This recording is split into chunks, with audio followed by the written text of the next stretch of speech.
Okay, we're going to look at finding the molar mass of a compound. We've learned how to write the formulas for compounds, and now we're going to use those formulas to figure out something that we call molar mass. We need the periodic table to do this. So let me open up a periodic table here. Let's see.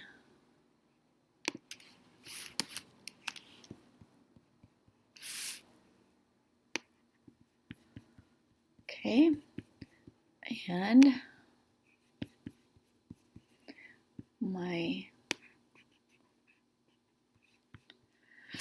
so I'm going to have my periodic table ready to go. I'm going to need a calculator.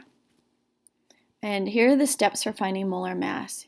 You use the chemical formula to determine the number of each type of atom present in the compound. So here's my chemical formula, Na2CO3. I have 2 NAs, 1 carbon, and 3 oxygens.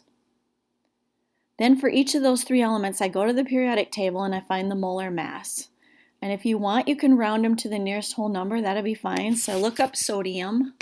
Sodium's molar mass right here, you can use the number printed on the table or you can round it, is about 23. And so I write down 23, and I'd like you to show the work just like it's shown here. Carbon has an atomic weight of about 12. And from the periodic table, oxygen has a mass of 16. So I take 2 times 23 gives me 46, 1 times 12 is 12, and 3 times 16 is 48. I add those 3 numbers together. Usually we don't round when we add them, and when you add them together, you get 106 grams per mole. And so what does that mean? Well, when we do calculations in chemistry, we use a strange unit called a mole. And we'll talk more about different ways that we use that mole in calculations. But basically, it's a chemistry quantity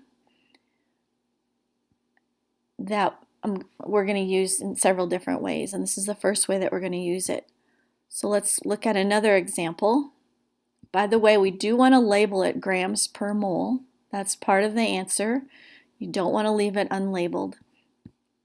Let's pick another one here that has maybe a lot more elements. How about this one? So calcium, there's one of those. Now be careful because ClO4 is in parentheses with a 2 after the closing parentheses.